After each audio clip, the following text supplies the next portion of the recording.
My family sold Dad's old theater and called me the ticket boy. Then, his last film proved they lied. My brother asked me to run the projector at Dad's memorial, not sit with the family, not stand near the casket, not say a few words about the man who taught me how to splice film before I was tall enough to reach the workbench. Run the projector. Oh, you always liked the booth better than the family table, Graham said as if it were a joke. People laughed politely because Graham was good at making insults sound like something you were supposed to enjoy. So I went upstairs. I stood in the dark little projection room above the old theater, threading the memorial film, with hands that still smelled like machine oil dust and the lemon cleaner I had used on the lobby glass that morning. Halfway through the service, while my father's face flickered on the screen behind him, Graham walked onto the stage and told everyone the Rialto had been sold. People clapped. My stepmother cried. My brother smiled like he had saved the family from a burning building, and I realized I was the only person in that theater who had not been invited to my father's real funeral. My name is Thomas Bell. I was 39 when my family sold my father's theater and handed me the key to the projection booth like it was a tip for good service. I knew which floorboard creaked under the third poster case. I knew the sound the projector made when the belt was about to slip.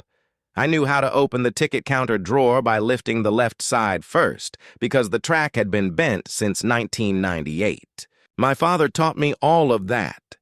He was not good at saying love out loud, so he taught me where the building hurt and trusted me to fix it. Graham did not need scraps. He was the son who knew what to say at banks. The son who wore suits that never looked borrowed. The son who could stand beside Dad at charity events and call him a visionary without sounding embarrassed. I was the son people found in the booth. Oh, they called me the ticket boy. At first, when I was young, I thought it was affectionate. Then I heard the way Graham said it to his friends. Tom's still at the theater. You know him? Ticket boy for life. Even Mary Ann, my father's second wife, used softer words that meant the same thing. You're comfortable there, she would say.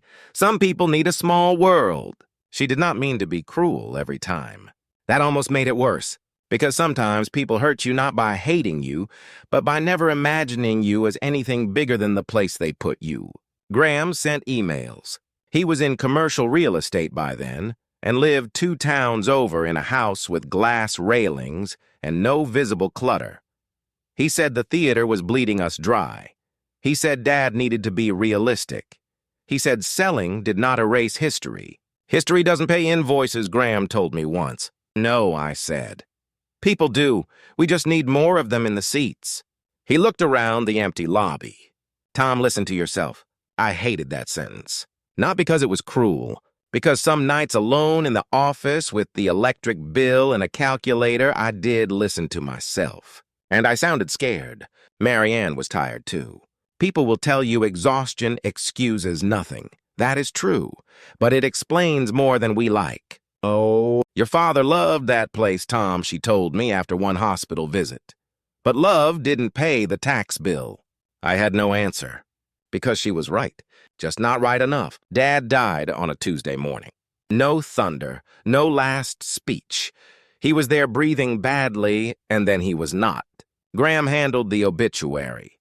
Mary Ann handled flowers. I handled the theater because that is what everyone expected. The memorial was set for Saturday at the Rialto. I came in at 6 in the morning. The lobby smelled like old sugar and rain. I wiped fingerprints from the glass doors. I replaced 3 bulbs in the marquee. I fixed the loose trim near the front aisle because Dad would have noticed. I loaded the old film Graham had given me, a montage of Dad through the years. You should run it, Graham said, handing me the canister. Nobody knows the machine like you. I wanted to say I'm his son. Instead, I said fine. That was my mistake in small form. I kept accepting the role because I knew how to perform it. The service started. The film ran smoothly. Dad appeared on screen in a faded clip from 1987, standing outside the theater with paint on his shirt, waving at the camera like someone had forced him to. The audience laughed softly. Then Graham walked onto the stage before the film ended. At first I thought there was a timing problem. Oh, then I saw Mary Ann lower her eyes in the front row. Graham had not made a mistake. He had planned it. He spoke beautifully. That was the awful part. He talked about legacy, about change, about not letting the past become a burden to the future. He said Dad loved the Rialto, but had understood near the end that the building needed new life. He said Harlan Pike and Pike Urban Development had agreed to preserve the facade and honor the theater's history inside a boutique hotel. Boutique hotel. Oh, inside my father's memorial, the audience did not know what to do at first. Then Harlan Pike stood clapping slowly. Others followed. People like permission when grief is confusing. From the booth, I watched my father's face flicker silently on the screen behind Graham, while strangers applauded the sale of his life's work. When the service ended, I came downstairs. No one looked guilty enough.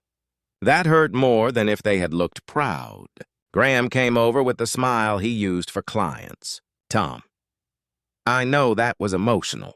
You announced a sale at Dad's memorial. It was the right room. It was his memorial. It was the town's chance to hear it from us, not from a permit notice taped to a window. I stared at him. When did Dad agree to this? Graham's face changed a little. Dad understood more than you think. That's not an answer. It's the one you're ready to hear. Mary Ann found me near the concession stand later. She held a small envelope. Arthur wanted you to have something familiar, she said. Inside was a check.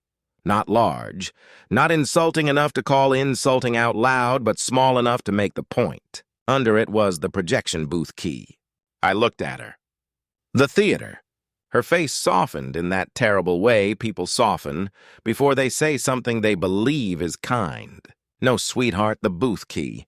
The room moved slightly around me. She touched my arm. It was always your place. I did not throw the key. I did not tear the check.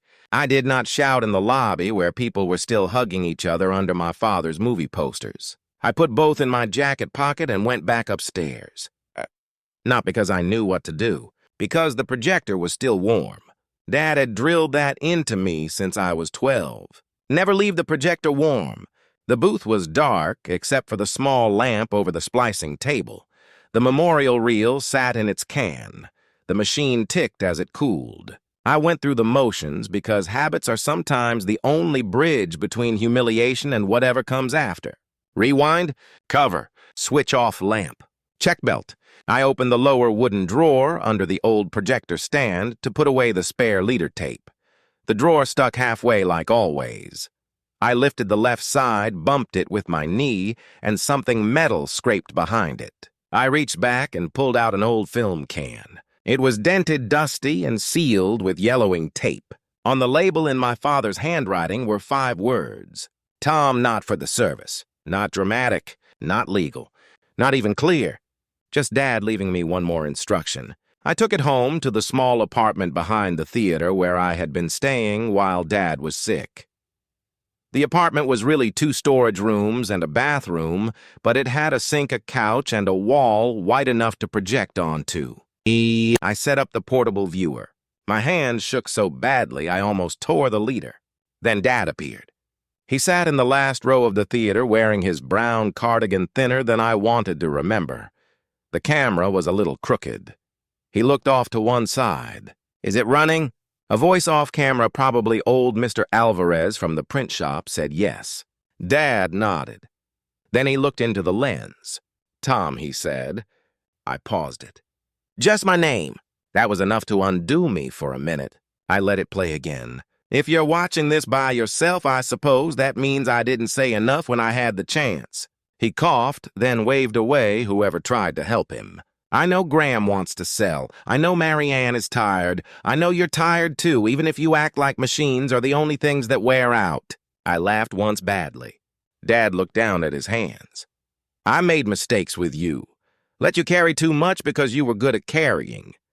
That's not the same as being fair. He breathed slowly.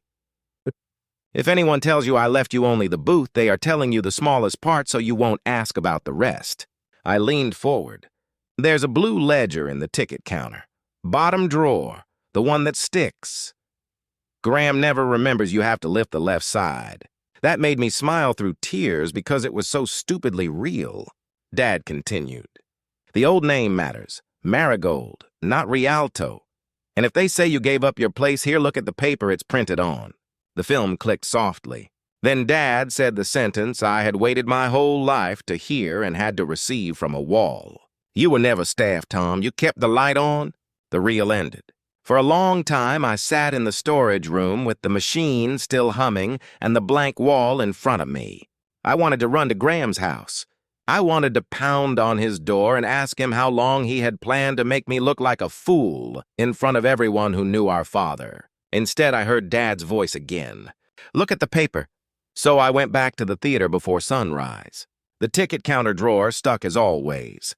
I lifted the left side and pulled. Inside, beneath rolls of old Admit One tickets and a dead flashlight, was the blue ledger. It was ugly, soft at the corners, taped along the spine, full of the kind of things Dad believed mattered: repair notes, tax receipts, utility extensions, handwritten seat counts, a newspaper clipping from when the theater reopened under the Rialto name. And in the back, folded between two carbon sheets, was a thin copy of a document. Whoa. The print was faint, but readable. It named my father as owner of the Marigold Picture House, formerly operating as the Rialto. It named me Thomas Bell as operations trustee. Not employee, not booth manager, not ticket boy, operations trustee. I did not fully understand what it meant. I only knew Graham had said I had no real say. This paper said otherwise. That morning I called Helena Cross. Helena had handled a lease dispute for us 3 years earlier when a neighboring business tried to block our alley access. She was younger than Graham, wore plain suits, and had a way of looking at paperwork like it had either behaved or disappointed her. I showed her the ledger, the carbon copy, and the film. She did not gasp. She did not say, "We've got them." She read everything twice. Then she asked, "Do you have anything else?" My stomach dropped. "Isn't that enough?" "It's enough to make them uncomfortable. Not enough to win." That was the first honest thing anyone had said to me since Dad died. Helena leaned back. "Your brother didn't forge a sale first. He forged your disappearance from the theater. We proved that the sale starts to wobble." She asked for every document Graham had sent me. There were not many. That was the point. One stood out. A resignation of operational authority allegedly signed by me in March. My signature was there, close enough to make my stomach turn. "I didn't sign this." Helena did not answer immediately. "What do you notice?" I looked at the signature first, then the date, then the text. Nothing. She waited. I felt stupid. Then Dad's voice came back. "Look at the paper." The letterhead. The document was dated March 14th. But the logo at the top was the new Rialto logo Graham had hired a designer to make in May. I remembered because Graham sent it to me with the subject line, "Finally dragging the brand out of the 70s. The logo didn't exist yet, I said. Helena smiled a little. "There we go." Helena searched the old name. The Marigold Picture House. Buried in city records was a preservation and operations clause from decades earlier. Not strong enough to save the theater forever by itself, but strong enough to require notice to the operations trustee before conversion into non-theater use. That was why Graham needed me gone. If I remained operations trustee, the sale could be delayed, challenged, maybe stopped. If I was only the ticket boy, I was sentimental background noise. Helena found an email from Graham to Harlan Pike. "The Marigold language shouldn't be a problem if Thomas stays quiet." If Thomas stays quiet? Not if Thomas has no rights. Not if Thomas resigned. If Thomas stays quiet? The consulting fee came next. $200,000 routed to Graham's LLC from a development advisory account tied to Harlan's side of the deal. Graham called it standard. Helena called it premature. It was paid before probate settled and before the family had authority to finalize the sale. I called Graham before Helena could tell me not to. He agreed to meet at the theater. Maybe he thought I would cry. Maybe he thought I would yell. Maybe he thought I was still the boy upstairs behind the glass. The auditorium was dark when he arrived. He looked annoyed, not nervous. "I'm busy, Tom. You sold it before Dad was buried." He exhaled. "I moved quickly because someone had to. You forged my resignation." His jaw tightened. "Be careful. You needed me out of the way. I needed this family out of debt. You announced it at his memorial. I gave people hope. You gave Harlan a room full of applause." That hit him. For a second, I saw the truth under the suit. Then he covered it. "Look around," he said, spreading his hands toward the empty seats. "Half this place is falling apart. The roof leaks. The projector belongs in a museum. Dad was dying in a building he couldn't afford to love anymore." I looked at the ceiling stains. The torn seats. The aisle lights that flickered if it rained. He was not wrong about the damage. That was what made him dangerous. He used real decay to justify a fake document. "Then why didn't you tell me?" I asked. "Because you would have ruined everything." "No," I said. "I would have slowed you down long enough for people to see what you were doing." His face hardened. "You think Dad picked you because you're better than me?" I shook my head. "No. I think Dad picked me because I stayed when staying stopped looking impressive." For once, Graham had no polished answer. The city hearing was 2 weeks later. Not a courtroom. No judge in a black robe. Just a long chamber with bad microphones, fluorescent lights, folding chairs, and people who had opinions about parking. That made it worse in a way. Life-changing things often happen in rooms with stained ceiling tiles. Harlan Pike spoke first. He praised the theater's history. He called the hotel conversion adaptive reuse. He promised to preserve the spirit of the Rialto. Preserve the spirit. While planning to gut the auditorium. Graham spoke after him. He was excellent. He said no family should be forced to go bankrupt for nostalgia. He said his father believed in community, not crumbling plaster. He said I loved the theater but could not see its reality. She did not attack the dream of a hotel. She attacked the paper. She showed the resignation dated before the letterhead existed. She showed the carbon copy naming me operations trustee. She showed the old marigold clause. She showed Graham's email about keeping me quiet. She showed the consulting fee. Graham's attorney called it grief-driven obstruction. Helena replied, "Grief did not design a logo 2 months before a March resignation. That was the first time the room turned. Not fully, but enough." Graham tried to laugh it off. "My brother has spent his life in a projection booth. He sees stories in everything." I stood then. My hands were cold. "Oh, I am not good at public speaking. I never have been. My voice does not fill rooms. It gets halfway there and looks for somewhere to sit down." But I spoke. "For most of my life, my family called me the ticket boy," I said. "Maybe some of you did too. I don't blame you. I sold tickets. I cleaned floors. I fixed the projector. I changed bulbs. I did small things." I looked at Graham. "But if those things were so small, why did my brother need to fake a paper saying I gave them up?"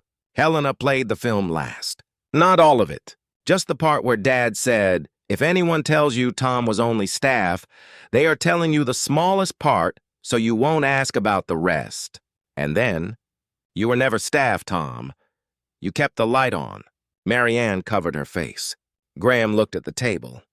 For the first time since Dad died, I did not feel like I was asking permission to stand in my own grief. She came to the theater once after the hearing. I found her in the lobby looking at the framed photo of Dad changing the marquee in 1974. "I was tired," she said. "I know. I was scared we'd lose everything. I know." She looked at me. "Do you hate me?" I thought about lying. "No," I said. "But you helped them make me small." She nodded. A tear moved down one cheek. "I'm sorry. It was not enough." But real apologies rarely are at first. Graham never apologized. Not to me. Through lawyers, he said he had acted in the family's financial interest. That was Graham to the end he could stand beside a lie as long as it wore a good suit. The Rialto did not magically become safe because I won a hearing. The roof still leaked. The tax bill still waited. Seat G12 still squeaked. Winning the right to save something is not the same as saving it. That was the part revenge stories often leave out. After the sale collapsed, people expected me to be happy every day. I was not. I was exhausted. I was afraid. Some mornings I opened the front doors and wondered if Graham had been right about the numbers even if he had been wrong about everything else. Then an old usher named Mrs. Klein mailed me $20 with a note that said, "For one bulb." A contractor offered discounted roof work because his parents had met in row F. A high school film club asked if they could host a weekend screening. A bakery down the street donated coffee for volunteers. Not enough to fix everything, enough to begin. 3 months after the hearing, we reopened for one night. Not a grand reopening. No red carpet. No reporters except one young woman from the local paper who kept asking where to stand because she had never used a film camera before and thought that was funny given the setting. Before the screening, I stood on the stage. The microphone hummed. My hands were sweating. I looked up at the booth. The small square window glowed. For once, someone else was running the projector. I said my father used to tell me a theater is just a dark room until people decide to sit together. A few people smiled. I used to think he left me the booth because that was all I was good for. My voice tightened, but I kept going. Turns out he left it to me because it was the only place in this building where you can see the whole picture. That was all I could manage. Then I went upstairs. I threaded the old reel of the Marigold Picture House from 1952. The image flickered onto the screen, a younger town brighter, Coates' children, holding paper tickets, my father as a boy, standing beside his own father near the entrance. The room went quiet in the way theaters understand. Not empty quiet, shared quiet. Graham thought selling the theater made him the practical son. Marianne thought grief had made me childish. The town thought I was just the man in the booth. Maybe I believed them for a while. But my father knew something I did not. The person in the projection room sees every frame, every cut, every splice, every place where someone tried to hide the missing reel. My family sold the building because they thought history was weak. They forgot history keeps copies, carbon copies, old names, jammed drawers, film cans hidden where only the man who stayed would think to look. And light. Oh, always light. Waiting in the dark until someone threads it through.